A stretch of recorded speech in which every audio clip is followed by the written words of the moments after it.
Mercedes released a new concept, the AMG GTX. Ooh, Let's see. This is oh, we got all. XXL. Yeah, it's a all electric, 3 electric motors with a axial-flux design.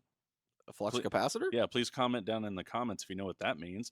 Providing a peak output of 1,341 horsepower. on a 130-mile charge. Yeah, Sounds great. yeah, that'll get you to. It'll get you to It'll get you down maybe the to road. work. Yeah, I would love to see. I'm curious to see what the range is on.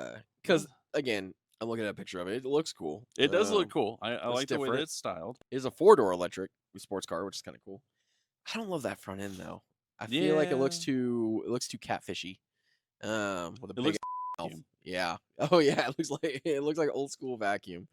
Ooh, 220 miles per hour, possibly, is what they're Ooh. saying that it's capable I mean, of. 300 or 1,300 horsepower in an electric motored car. Yeah, it's cool. But same problem I have with the Taycan, which you know me, I love the Taycan. I love how it looks. I love how it rides. But you only get like 240-mile range on the highest setting. And like for me, we live in Texas, right? For the people that don't know, anywhere in this article where it talks about range, yeah, you can't go anywhere without driving at least 20, 30 miles, no matter where you're going. It doesn't. We don't get to just drive down the street to mom and pop's house 5 minutes away. No, we got to drive half across the distance of like Germany just to get to our parents' house.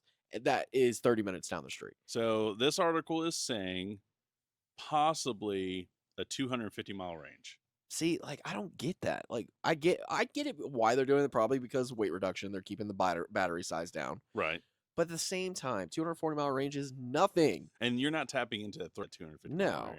you're gonna go into down into like the 100-mile range if you're gonna be tapping into that much horsepower. Oh yeah. If you're running it like that the whole time, yeah, you're gonna, just like the Model 3's performance. Like you lose so much by turning it up to the highest setting, and losing a bunch of mile range because you exhaust the batteries. Yeah, and here's the thing where I struggle with that. Like, if you buy a high performance sedan like that, ultimately that type of person wants to be able to do a day trip with the kids. Yep. But also, have a run at the light when the opportunity comes up. And you can't do the both of those in an electric car. Nope. Now, in a gas powered car, I can go have a high horsepower. Let's take the Hellcat, right?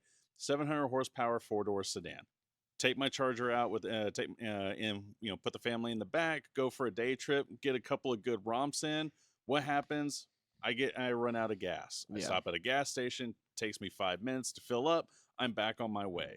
Not I have to sit there for 45 minutes to an hour to get enough charge to get to my, adding an hour to 2 hour delay onto my trip. Yeah, Still and let's not be worth it. honest. Like I would like to see exactly how much another extra 100-mile range equivalates to size and battery, because in a sedan, right? I get if it was like a Porsche 911 electric, all electric, save on size, whatever, save on weight reduction, whatever. We're talking about sedans here. And then also, again, back to the Taycan, wagons. That has plenty of space to have big sized batteries and a lot higher range.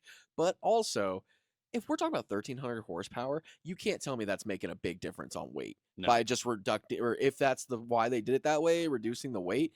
1,300 horsepower shouldn't even equivalent to having less weight on it, because that 1,300 horsepower is going to drag that thing. It just doesn't make any sense to me why we have a sedan in this day and age coming out, the high horsepower sedan. To me, at this point, like if you're going to launch a brand new electric car, you've got to do 400 plus miles. Dude, yeah, that's the only thing that makes it. Even like I would be Until- okay with until the- 300, but like anything under 300, it's like that, because again, until the charging system becomes faster, under 300 doesn't make sense. And you got to remember too, a lot of people don't know this. If you don't know electrics, the 240-mile range is the maximum. You're never going to get that. You're never, with being in Texas, especially with heat, it reduces the amount of the batteries that work, and you never get 240-mile range. You're never going to get the mileage that they say that it ranges for. You're always going to get like 40 miles less than that. Yeah. So if it's 240, you're going to get 200-mile range. Yeah, because that 250 mile an hour or 250-mile range, it's kind of like laptop battery life. You're going to get 3 hours if you set it on a table and you walk and don't away. touch it, and run it just at idle. Right. Yeah. Yeah, same Yep. with the cars. Like if you're driving it and you don't ever turn the AC, play the radio, do any of the creature comforts that you come accustomed to having in your car, yeah, you'll get 200 feet. But that's not happening on a hot Texas day when you're No. cruising the back roads. Es